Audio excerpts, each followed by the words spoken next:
Good morning all, Vajradevi here. I'm just going to say a couple of practical things. And yeah, the first thing is about reviews this morning. Vajradevi will say a little bit more about the practicalities of reviews. Sorry, no, about what to actually, I'm going to say something about practicalities. She's going to say something about how to use the review time. But the practicalities, hopefully you will have found on the main website the link to your Zoom review. So you only use this link for your review. So make sure you click on the link that says join review with the name of your reviewer. And yeah, try and arrive a few minutes early. You won't barge in on someone else's review. You'll wait in the waiting room, and then the reviewer will let you in once they're ready for you. Is there anything else to say about that? I don't think so. The other thing that you may like to know is that there's a little kind of, it's a bit like a virtual whiteboard or a virtual corkboard, which is also linked from the main website. It's called a Padlet, and that's where over the course of the retreat, I'll put up any readings and other resources. And you're also welcome to contribute your own comments or observations. Someone's already put up a poem, a lovely little piece up there.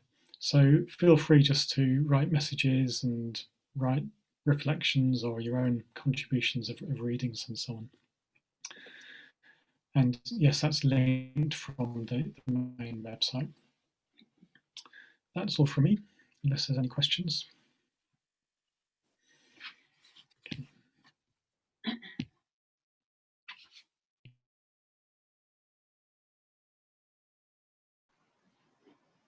Okay, well, good morning from me.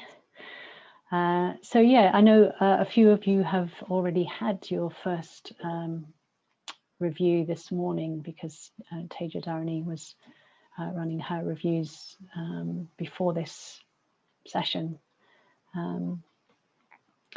Just to say that they are quite short, they're 10 minutes, and there's two for those of you that decided to have reviews. So really, it can be helpful to keep it simple and perhaps keep it in, if you're keeping it sort of in tune with what I'm offering this week. It's very much what's been happening in your practice and a bit less about your ideas about what's been happening or what should be happening or what shouldn't be happening, but can you just say what's actually been happening, what you've been noticing, what's caught your attention and your interest. And it's an opportunity to ask any questions that you might have about the practice from this week, or more generally about themes that arise within your own practice. Okay, so that's all I'll say about that.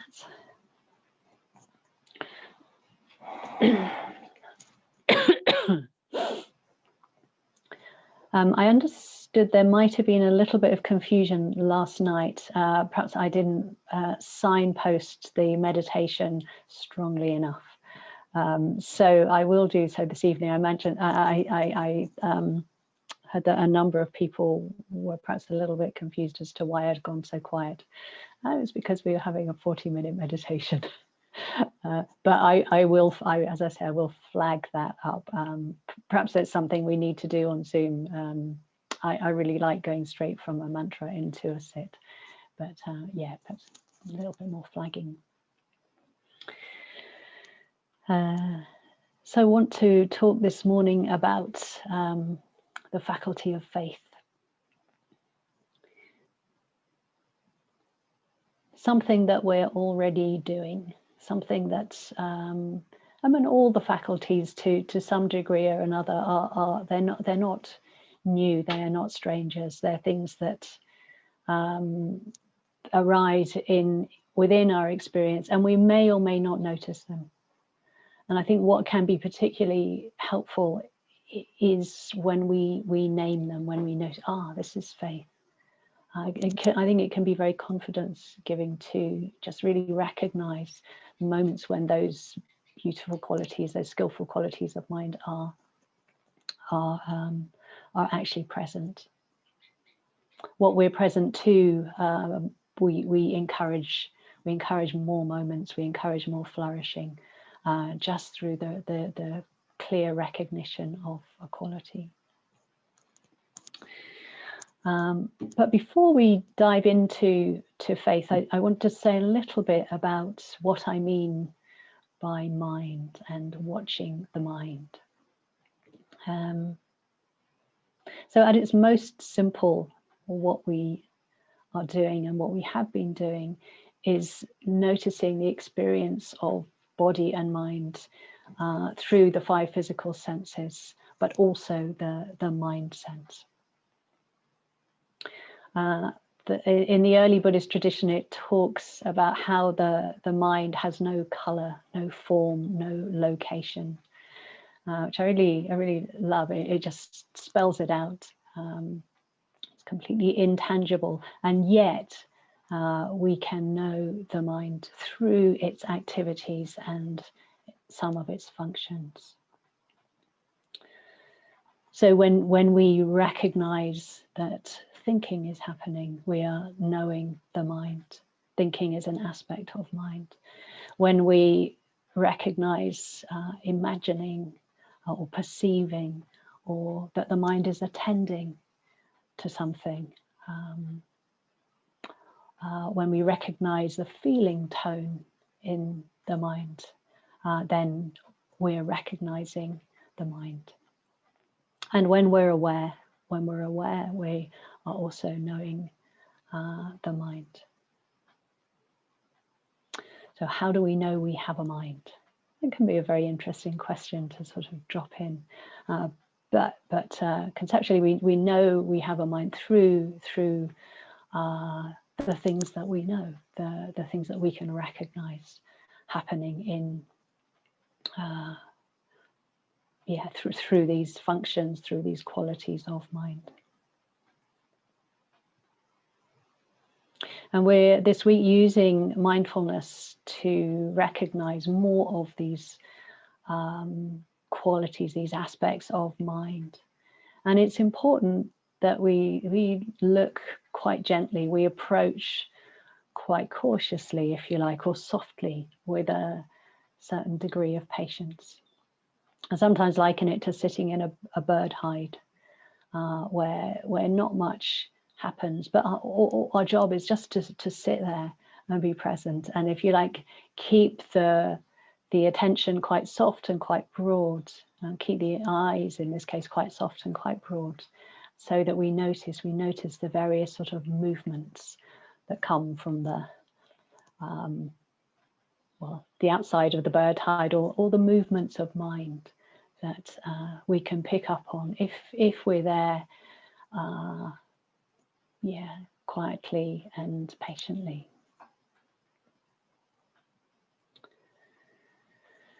So lots of other things going on in the mind, and we'll touch on those during the week. But as I said, I want to look particularly now at this faculty of Saddha. Shraddha or Saddha is the Pali. And there's a sutta called the Apana Sutta, or At Apana, which I've just become aware of recently. I haven't looked into it very deeply, but there's I think Sariputta is being asked a question, and then he and the Buddha get into a dialogue, and they're talking about the relationship between faith and the rest of the spiritual faculties. And they're saying how faith comes first. And it's like there's a circle around the qualities, and then faith comes again. It comes first and also last at the culmination of the faculties. And when it comes that second time, it comes as conviction. It comes with the conviction of the stream enterer.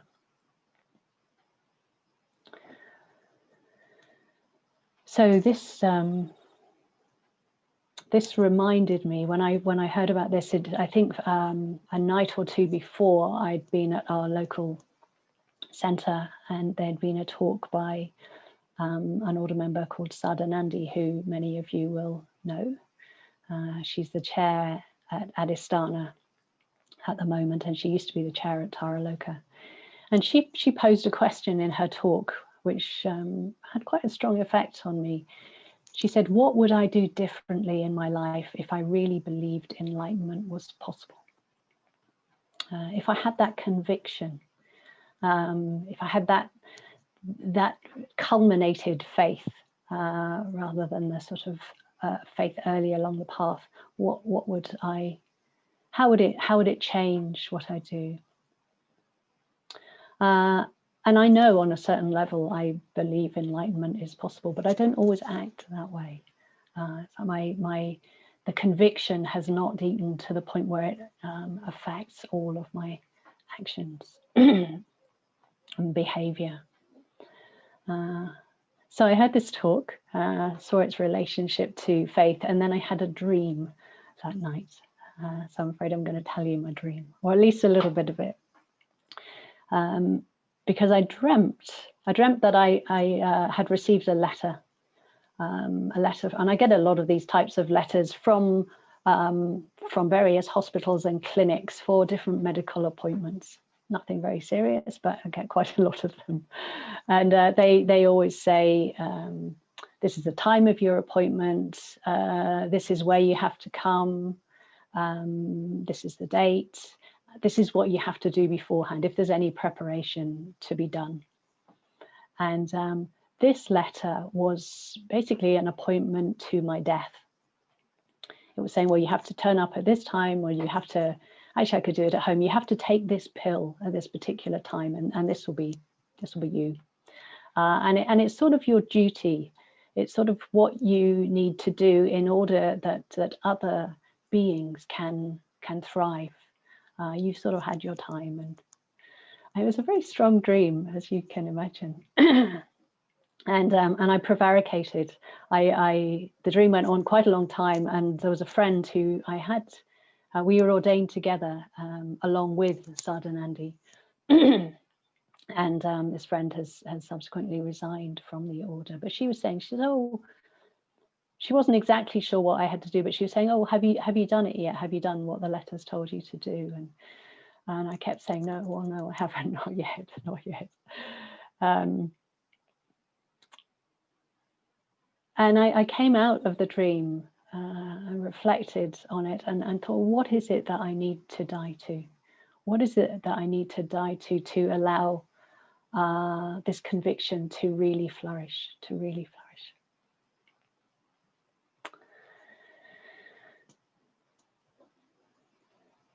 So this is just one of the ways in which sort of that quality of Saddha is sort of working its way in my life at the moment through this question, what do I need to die to? Okay, so switch gears a little bit. So I want to talk about how, just a couple of different aspects of faith. Faith, or confidence and trust. The word is used in different words are used to describe this faculty. So traditionally, faith and wisdom balance out each other, and by having wisdom in the picture, it's said that we avoid things like superstition, fanaticism, intolerance, blind belief. We avoid a certain sort of dogmatism, which can be where faith can go without being tempered, if you like, by wisdom. So there's that angle, the fact that one protects against the extreme of the other. But I think as well as protect, they also connect. Faith and wisdom, this particular pair, have a lot of connection. So Bhante says, faith is the emotional counterpart to reason. that you can't separate the two.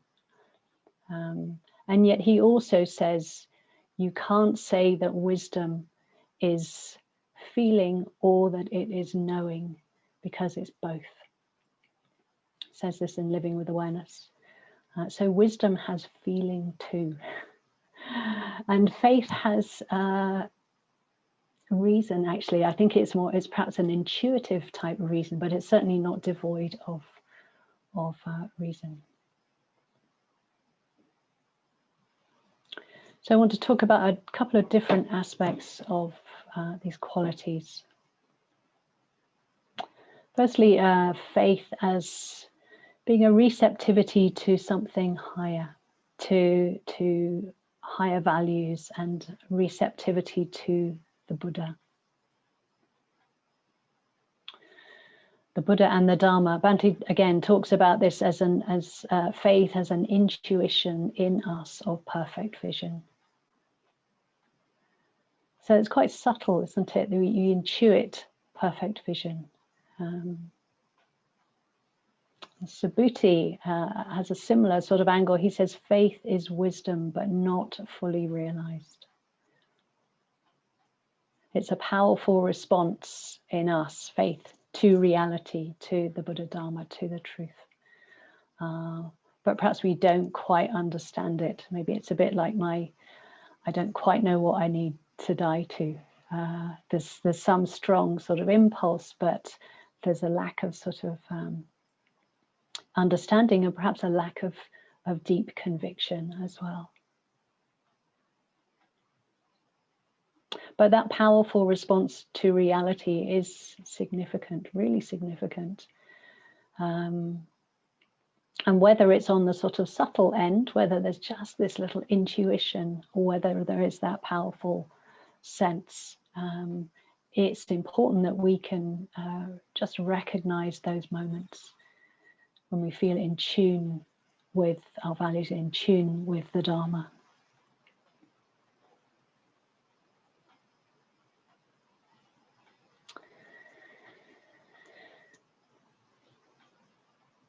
So I think faith can be expressed through devotional practice. I think that can be particularly helpful way for faith to reveal itself, to be expressed through ritual, through devotional practice. Aya Kema, who's I mentioned was a friend of Bhante's. She talks about how devotion manifests through giving our love, admiration, respect, and gratitude to something, and that we can only have faith in something or someone that we love. I thought that might be interesting to reflect on. Is that your experience? Do you relate to that we can only have faith in something that we love? And love can manifest in very subtle ways, not meaning not deep, or very strong ways. But when I read that, it reminded me of a couple of examples from my own experience, and one was about 20 years ago, or maybe slightly less than that. It was one of the last talks that Bhante did, and it was at the Birmingham Buddhist Centre, and I'm pretty sure that at least a couple of people here were there at the time. And he gave a talk called "A Life for the Dharma." It was made into a video recording, so others of you might not have been at the Birmingham Buddhist Centre but have seen it. And it's a talk about, I think it's Atisha. I forget the details, but I know there was a very long journey involved. And Bhante had called his talk "A Life for the Dharma" because that was how he saw Atisha. His life was completely given to the Dharma. And I had a very strong feeling in that, sitting up in the balcony of the centre, the women's gallery, as was when it was a synagogue.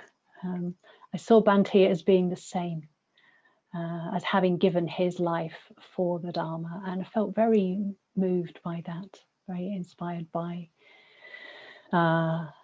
his, and gratitude. I felt a lot of gratitude that he had given that, and that had enabled me to connect with the Dharma.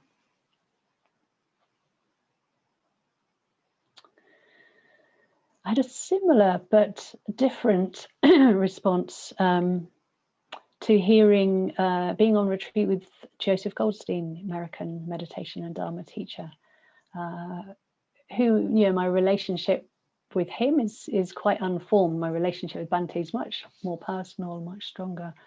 But I was listening to a talk that Joseph was giving one evening in the retreat, and I found myself moved to tears. And what I felt was the Dharma coming through him, this impersonal but deeply moving force. And he was the vehicle, if you like. He was open enough that the Dharma could just come through him without it really being very much about him at all.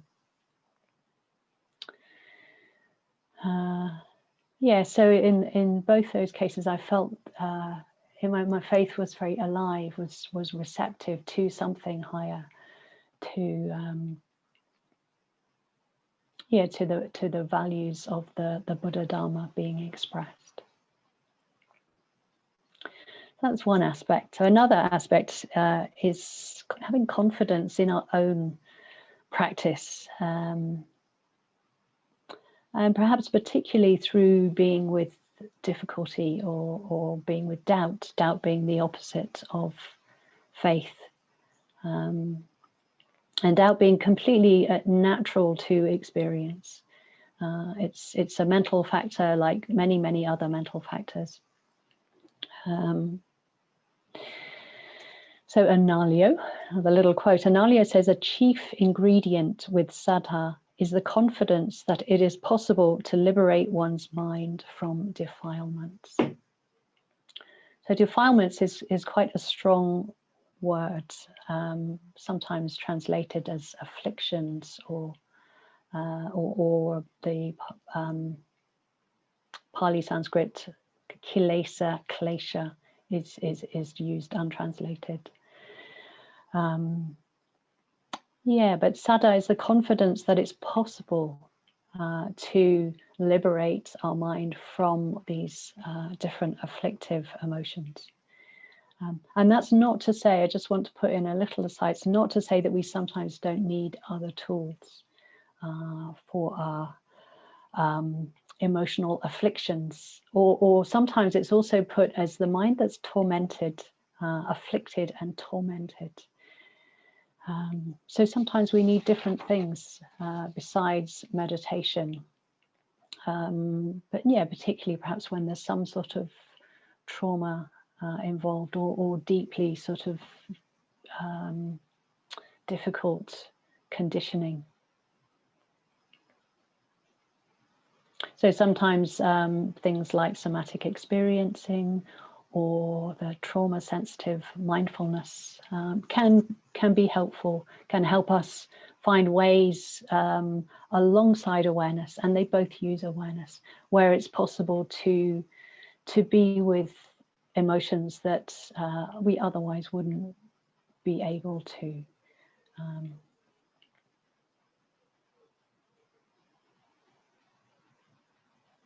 But I think it's quite telling that in a way, whatever else we find that can help, usually awareness is quite a strong component of it. So it may be that certain types of meditation, particularly strongly focused meditation, are just a bit too much for the sensitivity required to be with some of these afflictive emotions or tormented states of mind.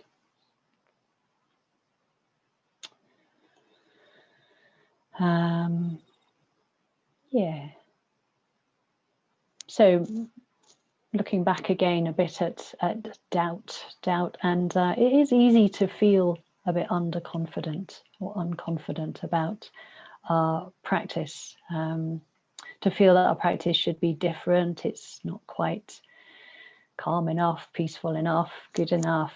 It's a natural tendency of mind. It's part of the delusive mind, actually, and that's the mind of moha, of ignorance, of delusion. That when we're not, to the extent that we are not fully wise, we will be sort of swimming in the seas of delusion, I'm afraid. So in the practice, there's no need to try and make states like doubt or difficult states go away. We can, if we can, recognize them as temporary states to the mind, temporary visitors to the mind. But instead, we try and in a way, try and just take things on a more experiential level. What's it like to be with doubt? How does that feel in the body? How does it feel in the mind? Sometimes I think of it in terms of a job description. How is doubt thinking? What are the particular sort of stories that it runs with? And looking to recognize them from this settled back position of awareness that's able to some degree to not buy into the content, but okay, here we go, it's doubt. And I think we can gain confidence through being able to be, to whatever extent, with difficult feelings or more insidious states of mind like doubt. Not buying in, not being completely drawn in, but not cutting off either. Just being able to recognize that they're there as part of our experience at the moment.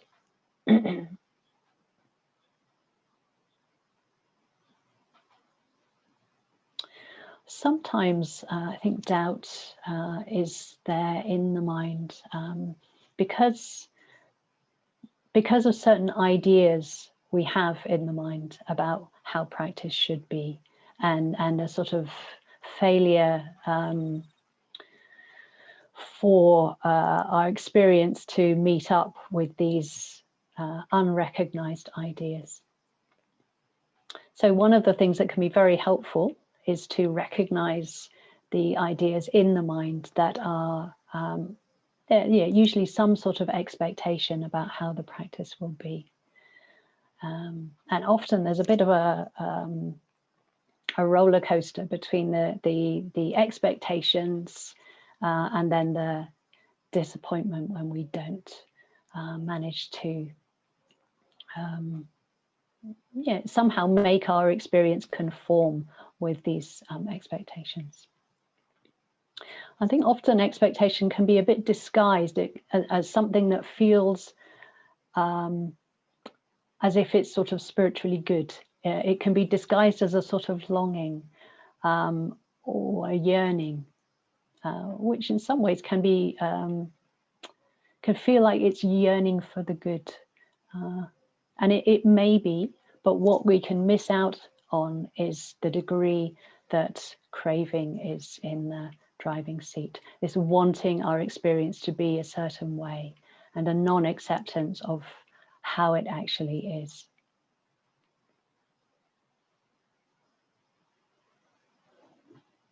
So when we're watching the mind, we can learn to recognize expectations, recognize the different manifestations of expectations arising about our practice. And we can also learn to feel out and recognize the wanting or the craving that's driving that desire for some sort of result in practice. So I want to tell you another little story. This is a story I've told quite a number of times, which is relevant to this area. So I was on retreat in the States for about 6 weeks, and I was having quite a hard time. And there was one particular occasion, I'd been going to my meditation reviews, and it was really quite a lot of struggle, quite a lot of difficulty. I felt quite hopeless. It felt there was that sense of hopelessness in the practice. And then I was doing some walking meditation, and I could just feel the beginnings of it start to change, if you like. If you like, the roller coaster had hit bottom. Felt like it had been there forever, but it had hit bottom, and it is starting to come up the other side. It was starting to rise, and I could feel the body felt a little bit brighter and lighter.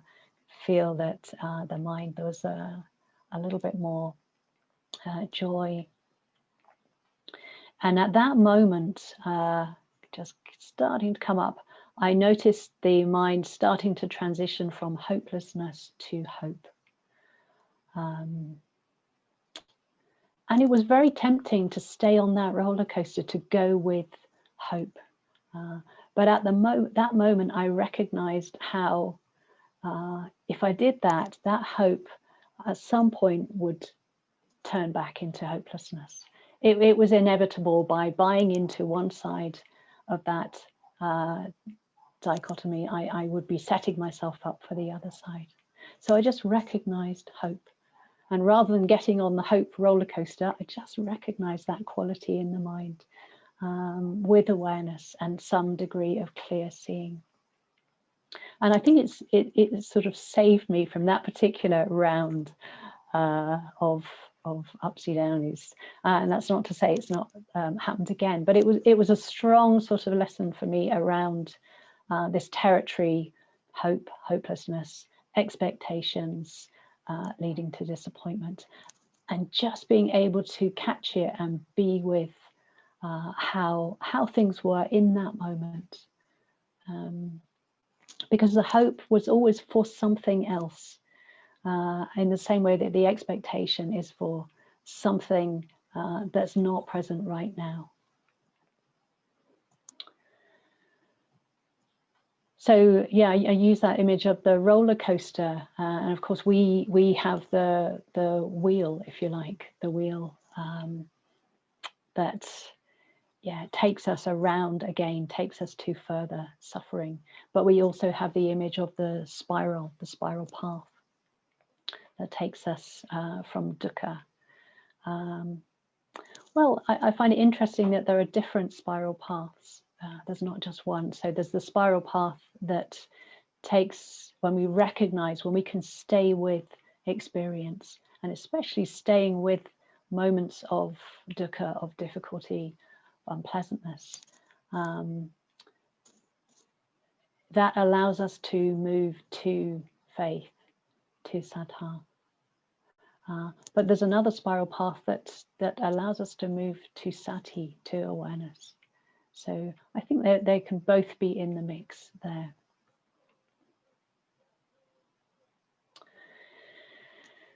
And then we've stepped off the wheel, if you like. We've stepped at the beginnings of that path, where we're not just sort of circling around, we're not just zipping between pairs of opposites.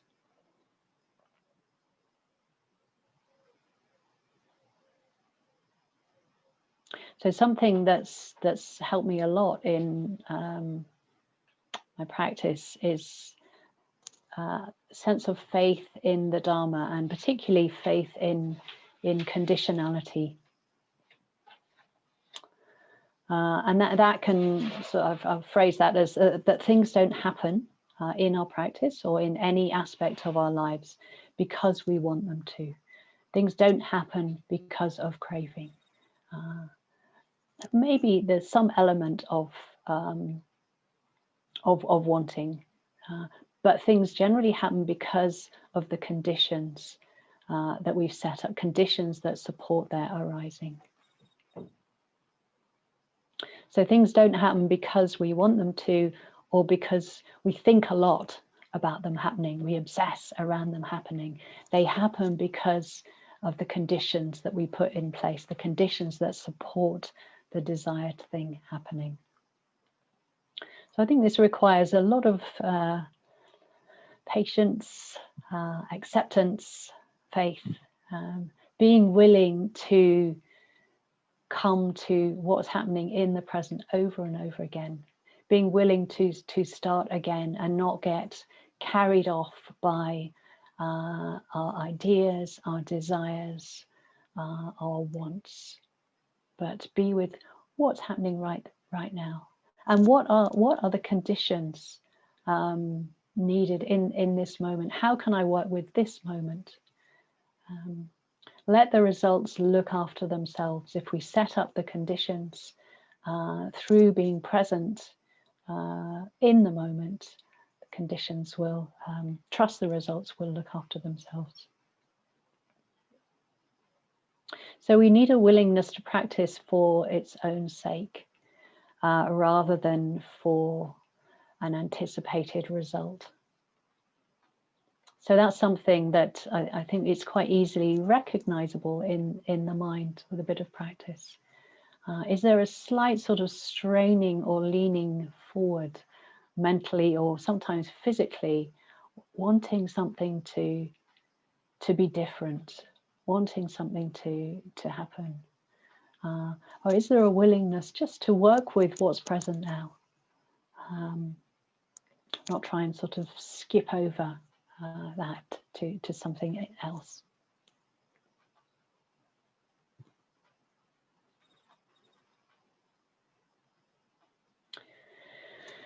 So maybe just very briefly, the third thing is a trust in awareness and trust in the present moment.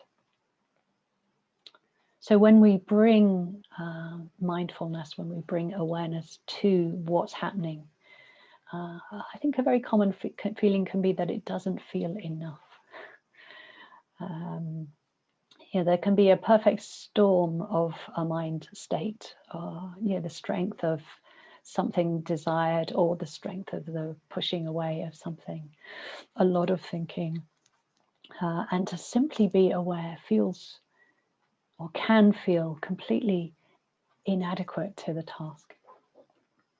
And sometimes, a good friend of mine says, she says, sometimes the mind state is like a mountain and awareness feels like a mouse. So you have got this discrepancy between, if you like, the power of awareness and the power that this mind state seems to have, appears to have. But if we can trust that, if we can, in a way, allow that mouse to grow through repeatedly sort of remembering, can I be aware? Can I notice what's happening? Being present, not necessarily always focusing on the mountain. Sometimes the mountain can overwhelm the little mouse. So in that case, perhaps then we do settle awareness of what's happening in the body. Awareness of seeing something that's quite neutral or quite pleasant to look at. And we don't do this in order to try and make the mountain go away, the mountain of difficulty. It may calm down, but what we're looking to do is to resource the mindfulness, is to grow the mindfulness. And it's a bit like, I don't really know my boxing categories, but it's a bit like having if you've got an awareness that's a bantamweight and you've got a heavyweight in the mind state, then you, in a way, you just want to resource that little bantam until it's a bit stronger, a bit has grown in strength. And then it's possible to say, okay, awareness is more resourced. What's happening now? Is that mountain of a mind state still there? It may well have reduced, but we're not looking to, not looking either to make it go away or to do battle with it in some way, but simply to keep recognizing, for the awareness to keep working, to keep knowing what's happening. And mindfulness is a skillful state, especially in terms of right mindfulness as a path factor. So the more we keep recognizing its presence, keep remembering to be aware, we're encouraging the growth of a skillful state within the overall landscape of the mind, within the overall picture of what's happening.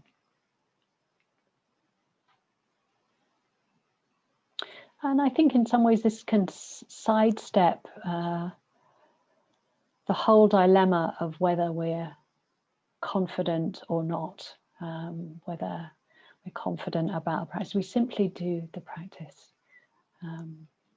and don't necessarily get caught up in where we're at. Trust that awareness can do its job, to simply know, be aware of objects. And at a certain point, you see that has its effect. You see that, okay, despite this mountainous thing being here, the awareness feels more resourced, feels clearer. It can know that, that mental object a bit more objectively. So when we don't get so caught up in where we're at, we can simply trust. Again, trust to the results that they will look after themselves, because we're setting up the conditions that benefit the mind.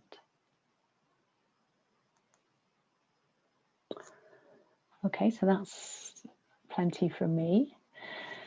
So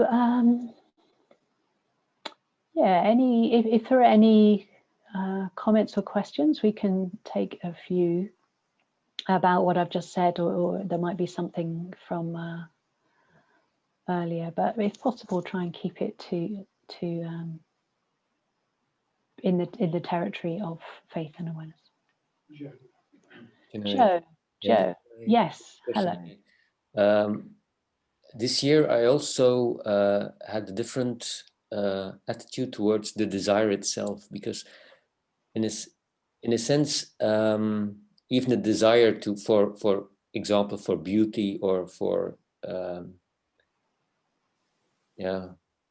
for more awareness and so on, which gives a certain negative feeling tone, the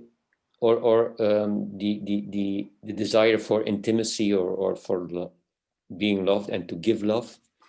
I also recognized it now as something which is something beautiful, that I have it. It causes pain, but if I have to choose between not having it, that desire for beauty, for bringing more love into the world and to experience that, I would not give it away, because it's something beautiful in itself.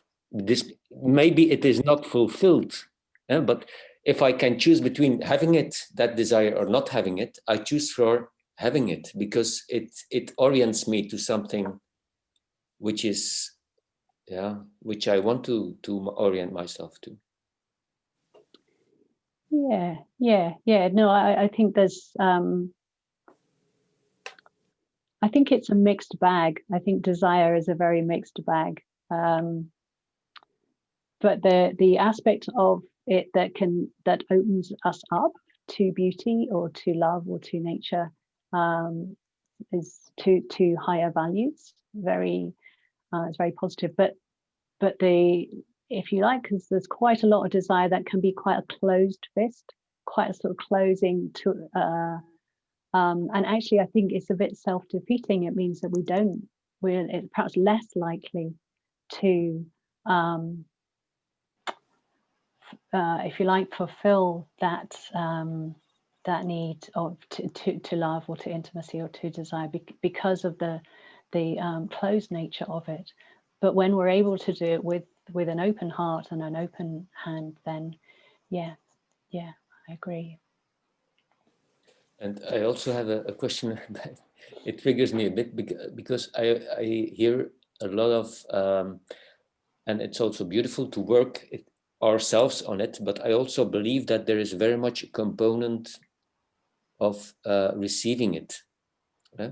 Like you're listening to the talk of Goldstein, which triggers something. Yes, it is possible. It is there, and it's by listening to somebody else or by. I remember once an author talking about his life, and his father had said to him early on, son, whatever is going to happen to you, it's going to be fine. I have trust in you. And he carries that trust with him throughout his life, and everything, every moment that is as a sort of experience of something that is coming good to him is really reinforcing that feeling of trust. So I very much think that we need others for that to develop, and that it's very difficult to work on your own on that. Absolutely, yeah. Thank you. Okay, Stirabandhu, are you there? Yes, I am. Great. Morning. I just found what you were saying very useful.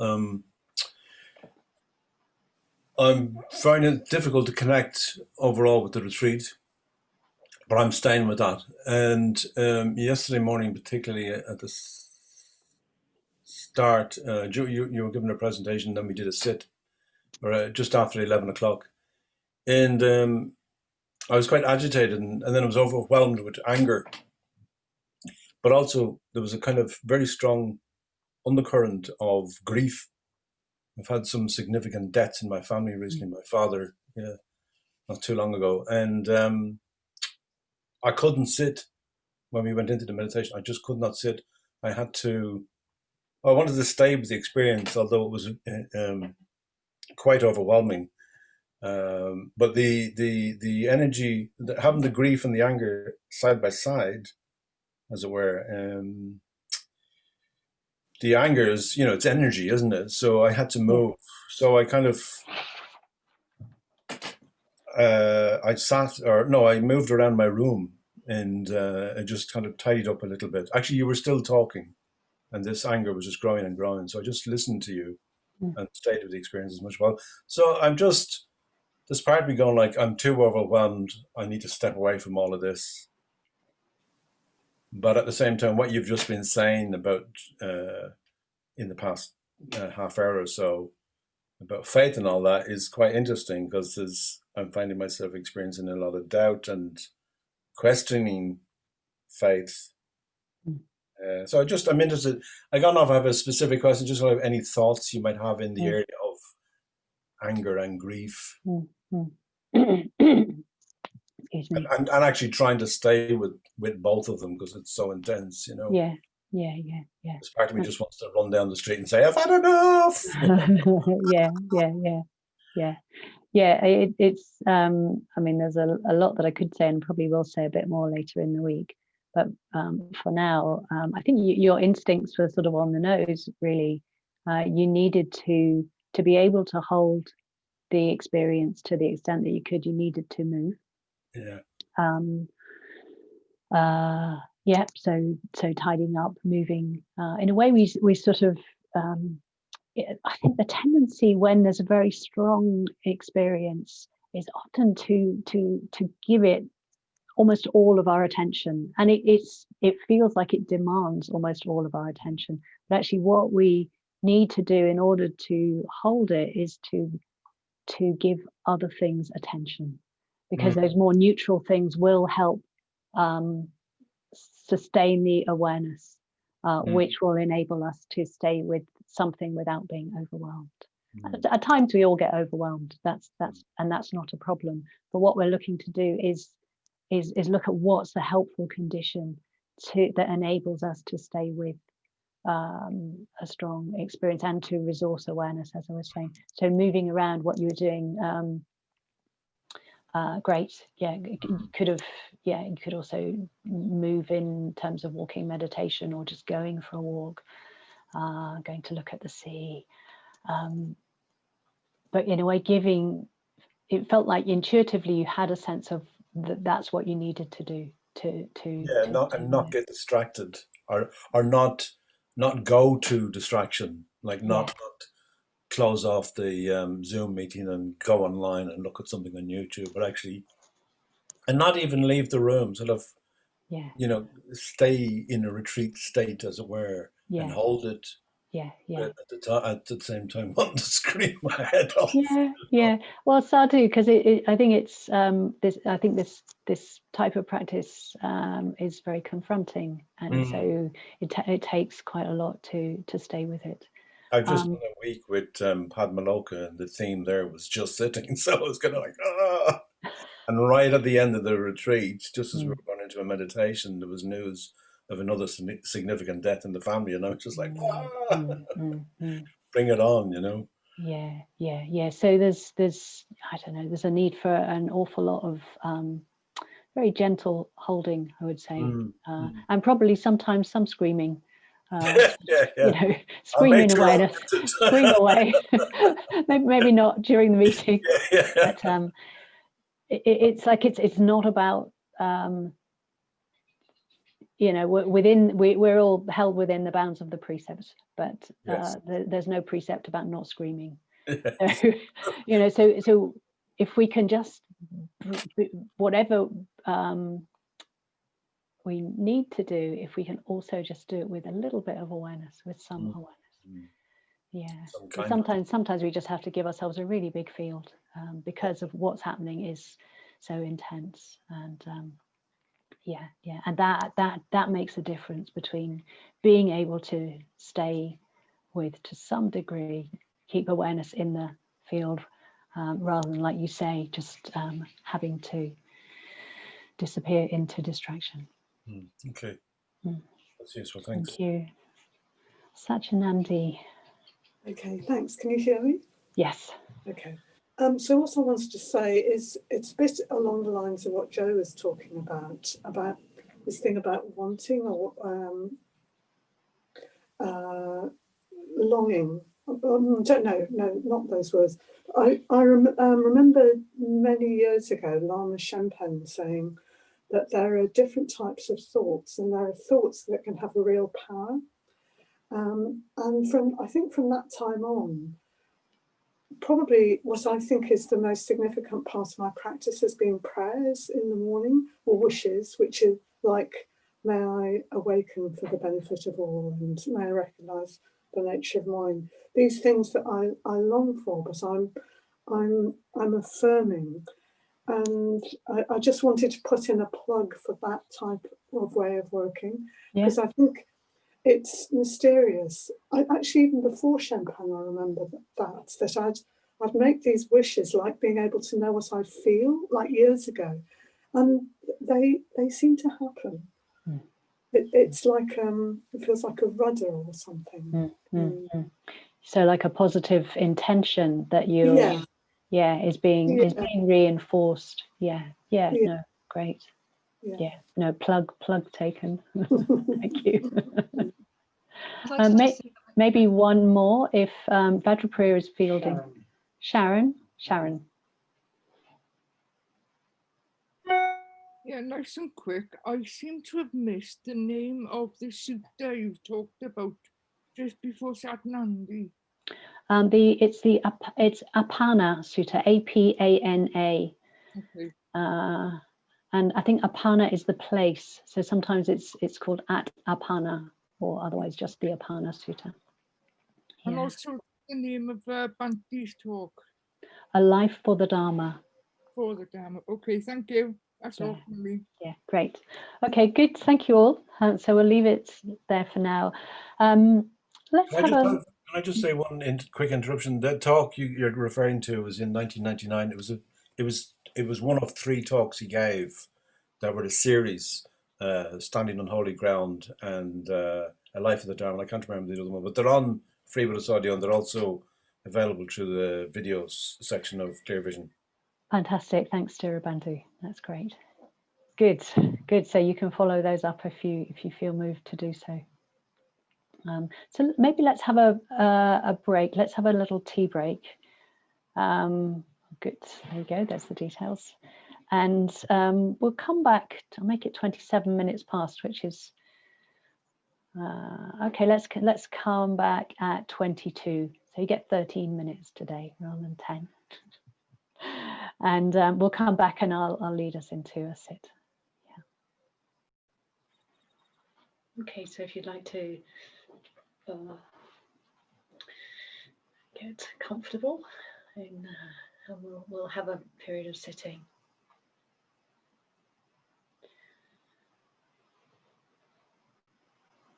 And I'll lead.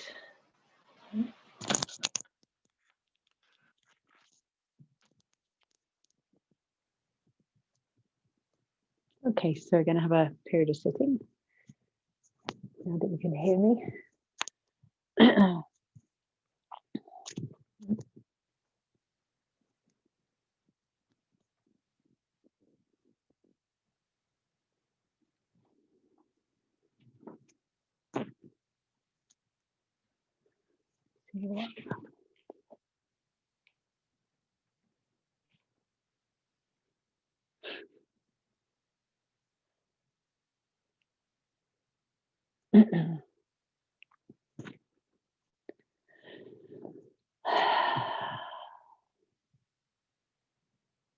Okay, so you may be finishing off your tea, tasting, feeling different sensations, heat of the cup, all sorts of things. So whatever the object, we can notice, we can be aware of it.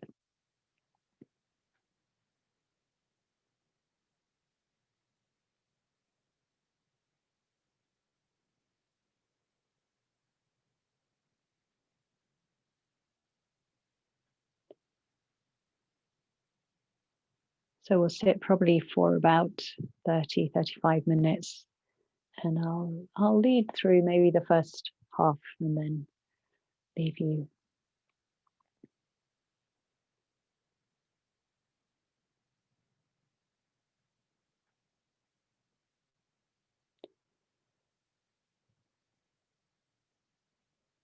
And perhaps one of the areas that can come up in receptive type practice is where you take the initiative, where you're active.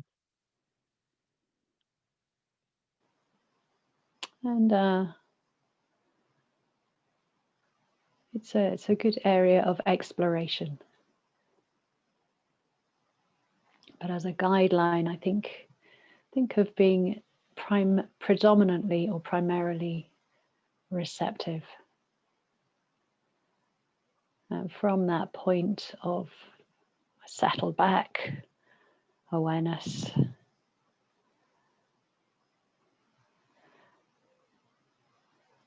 it's possible to see what might be needed.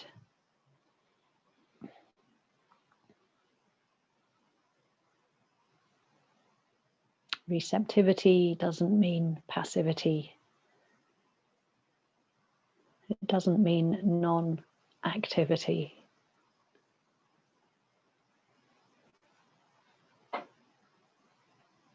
But the activity is coming from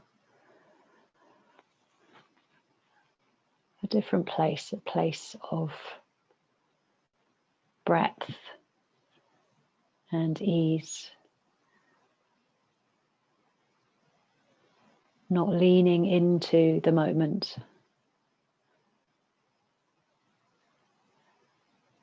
Really resting within it.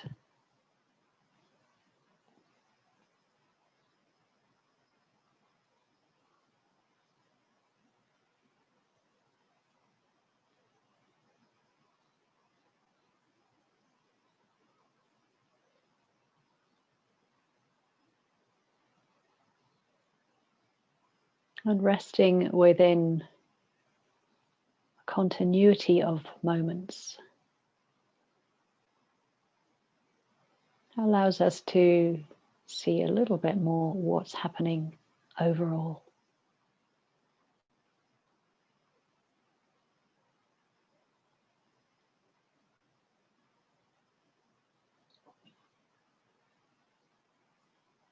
And from that, it may be that we get a sense of some action that's needed, some activity.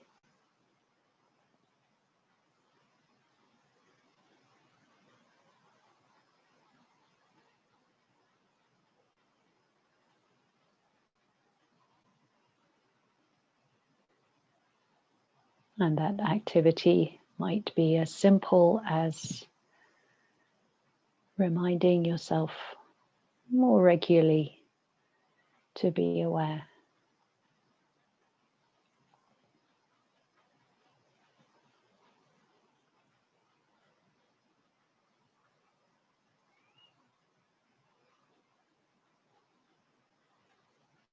It might be recognizing that the mind is getting very involved in a particular type of thinking, strong emotion, and perhaps choosing an anchor to help grow the awareness around a simple and neutral sphere of experience.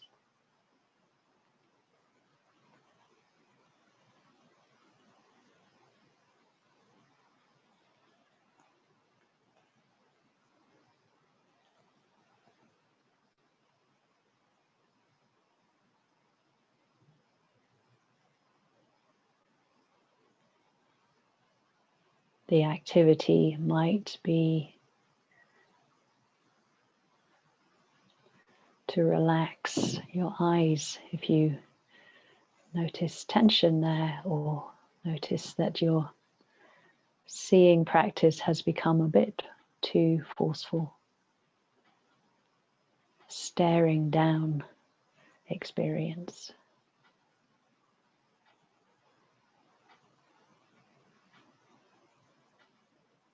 So a reminder to settle back.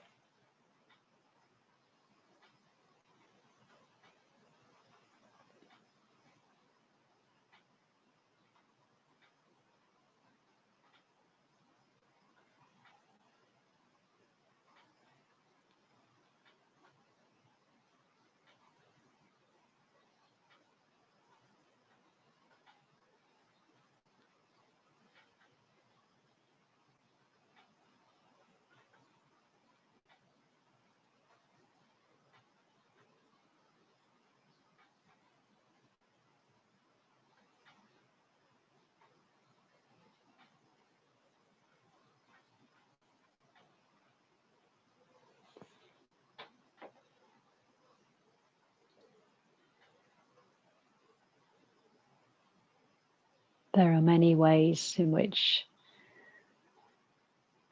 we can be active, but in keeping with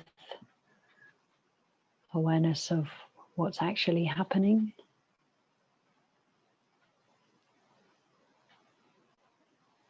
In keeping with the sensitivity and openness to our direct experience in the moment.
So we connect with different aspects of our experience through the senses, tactile sensations, sounds,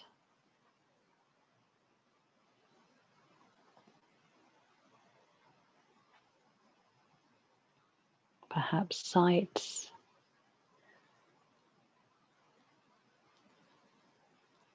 through the breath, and through the mind sense.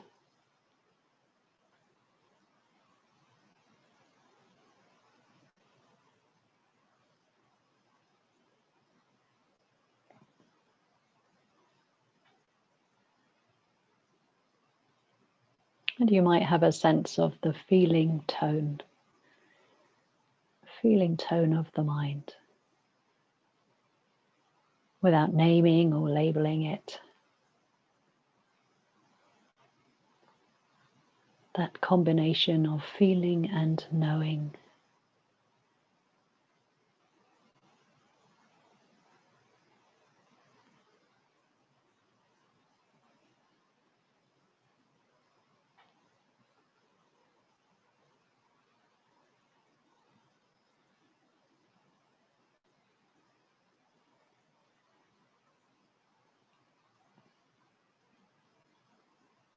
It can be enough to know if it's broadly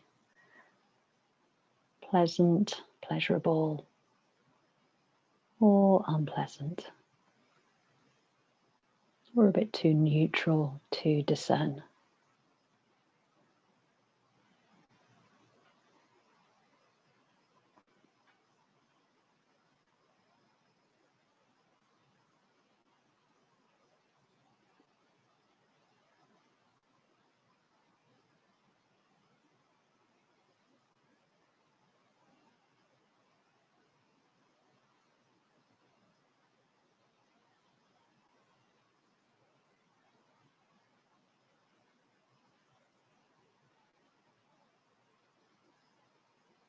And within a more general feeling tone in the mind,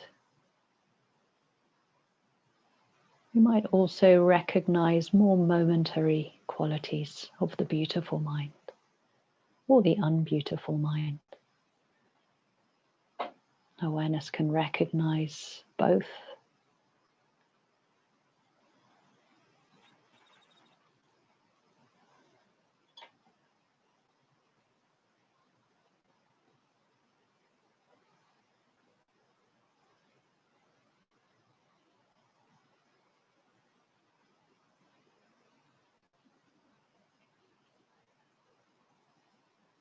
We're feeling out moments of pleasure, of ease, of interest.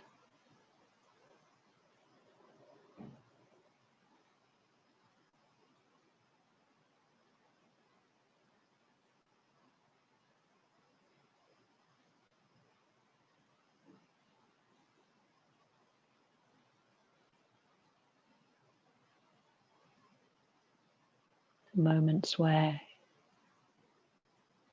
you might recognize the earth-touching quality of faith.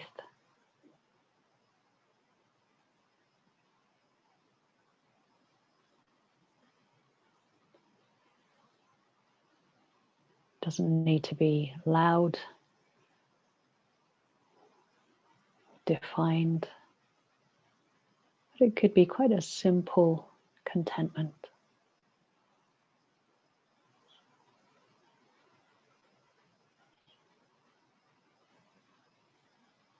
A willingness to be present.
Sometimes what we're experiencing in the mind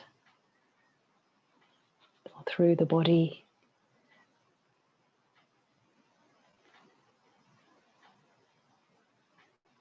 can feel quite agitated or uncomfortable to stay with.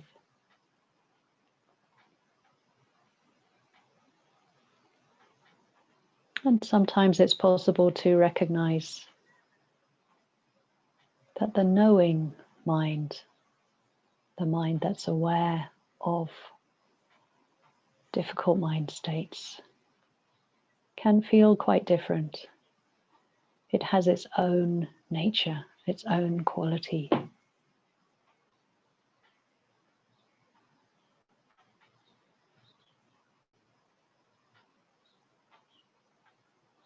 And at times it's possible to rest in that knowing with that awareness.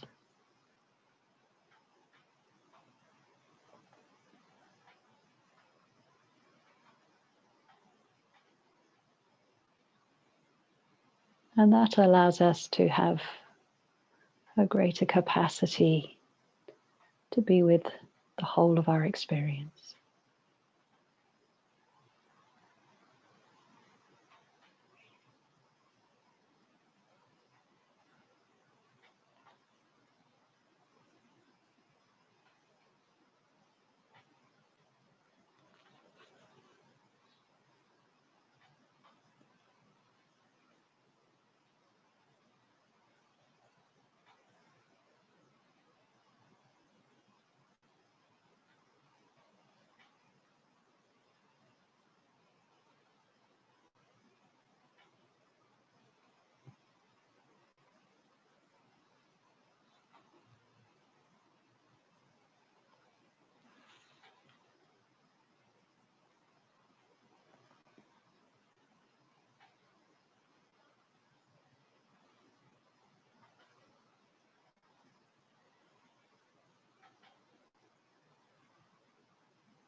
And sometimes it's helpful when having opened up to all of the sense spheres, including the mind sense,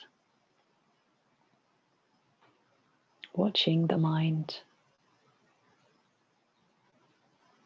It can be helpful to simplify the practice and perhaps just rest with the body or within the body for a while.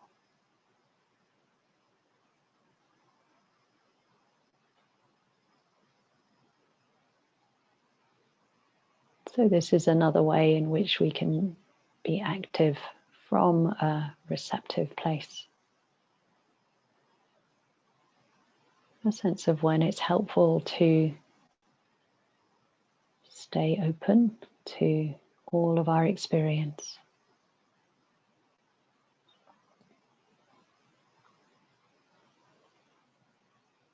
And when it's helpful to resource, consolidate awareness through simplifying the practice.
whatever's happening,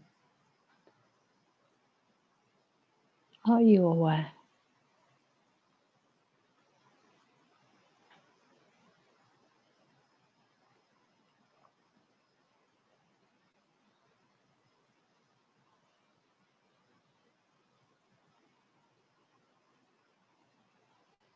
If you wake up from perhaps a lot of thinking or from sleepiness, being caught in a big mind state, and you remember to be aware in the present moment.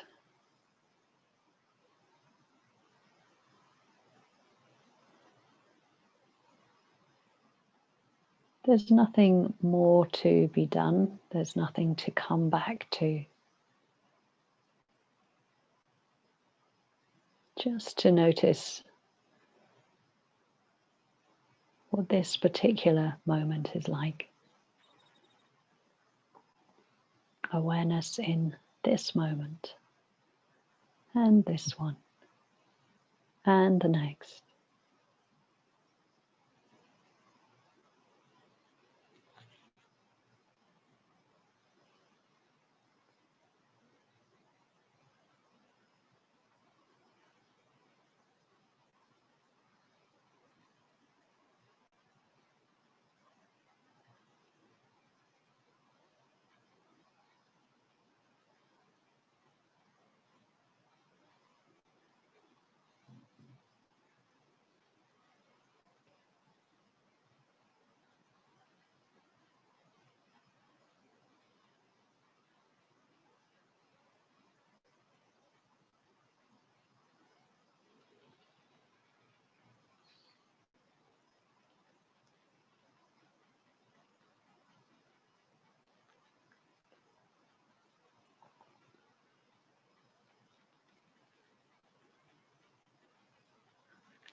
Okay, so just a few minutes, if any of you would like to say, yeah, something that caught your interest in that practice. That's where you felt quite present, or you noticed a particular sort of quality of the awareness or quality of mind, whatever it is.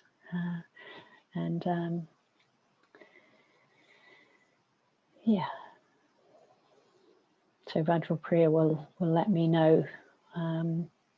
Yeah, so you might want to sort of raise your hand, or raise your electronic hand if you have one. Don't raise physical hands. I won't see them. Okay, just electronic hands. Or unmute.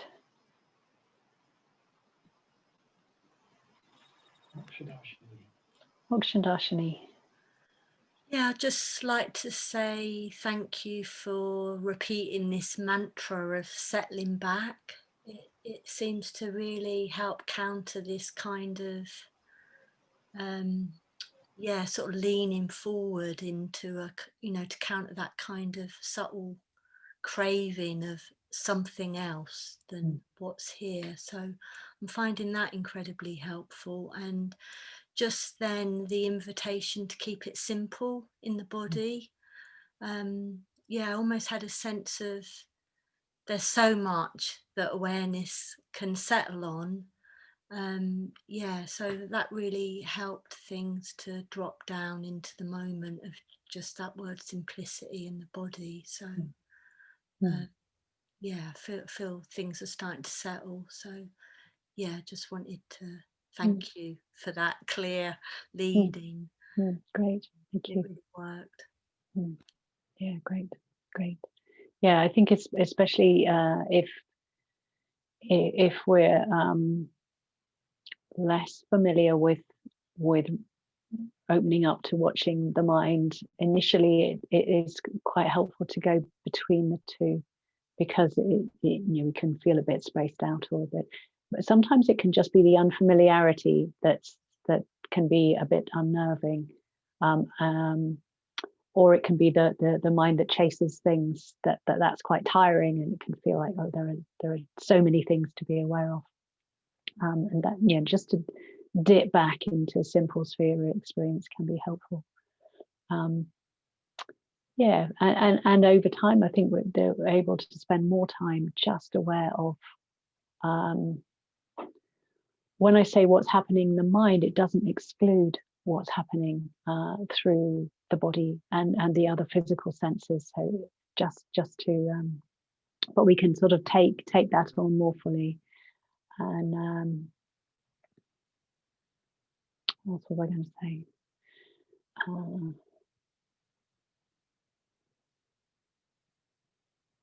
Maybe I'll leave it there for now. Yeah. Rakesh?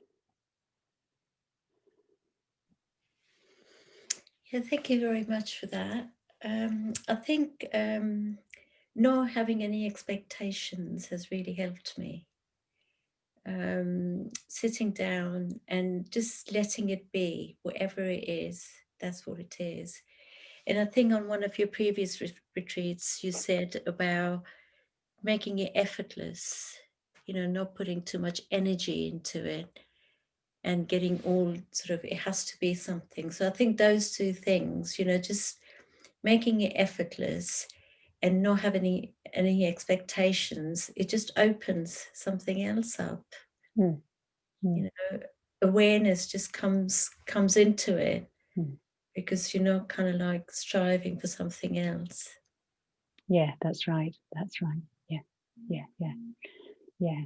And just to say, those moments where we notice the expectations or notice the strivings are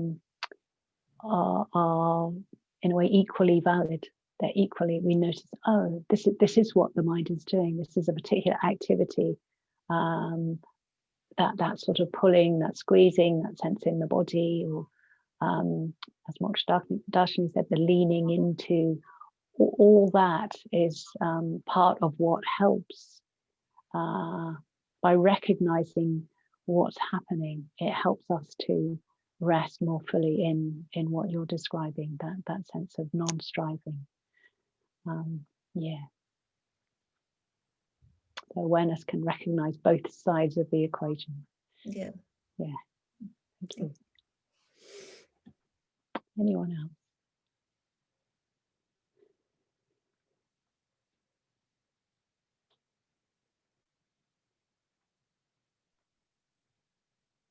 Alison has got her thumb up. Yeah, I found it a complete revelation that I didn't need to chase my thoughts away or stop them from happening or being cross when they came up, that I could just allow those thoughts to stay there and just watch them. It just made a big difference. Yeah, because they don't stay for very long, do they? And even when they're followed by another one, in a way, it's learning to when awareness is present, it can be present while thinking is happening. Which I hadn't realised before. It's very freeing, isn't it? Yeah, great, thank you. So we will be saying a bit more about working with, well, something of working with thoughts and thinking a bit later in the week.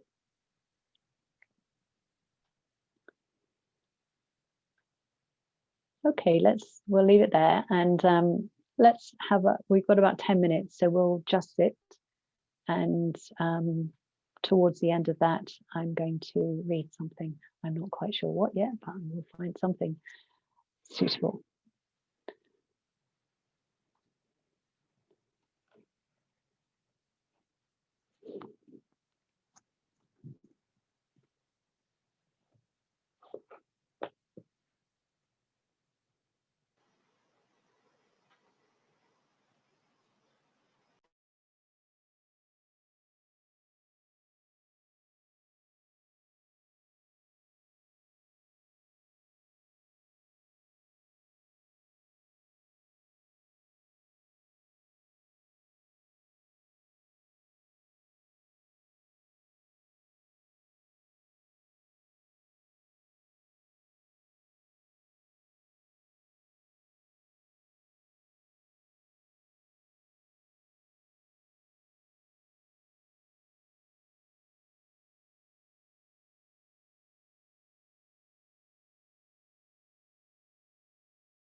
Dreaming the real.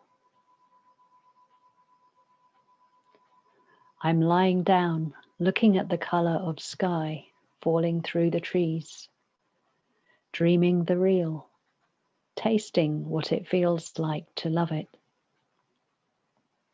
Why did it take me so long to let go? Simply exhale so the day could breathe itself in and open without me standing in the way. How could I forget the grace of my own body, strong as this blue, tender as the white of the wild blossom, warm as midday light? Let me practice a patience bold enough to hold every weather, trusting the elements, the beauty of the rain, all its shades of grey. I want whatever is real to be enough.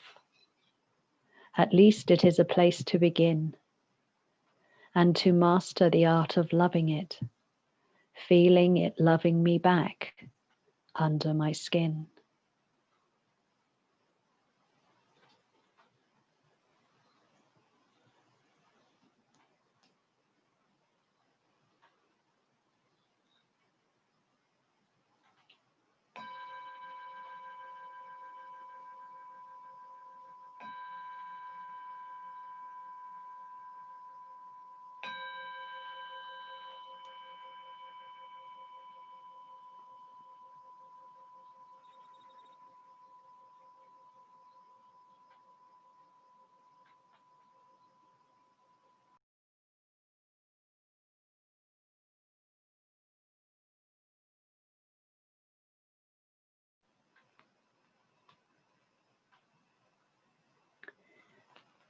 So see you later this afternoon. Some of you having reviews, some of you not. But we'll meet together again at 5 o'clock rather than 5:15 as we did yesterday. So each day from now on until the last day, it will be 5 until 6 we'll meet, UK time that is. See you soon.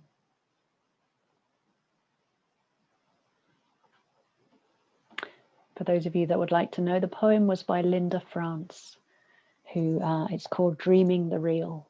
Linda used to be involved with the Sangha in Newcastle, I believe. Yeah. It will go on the Padlet, yeah.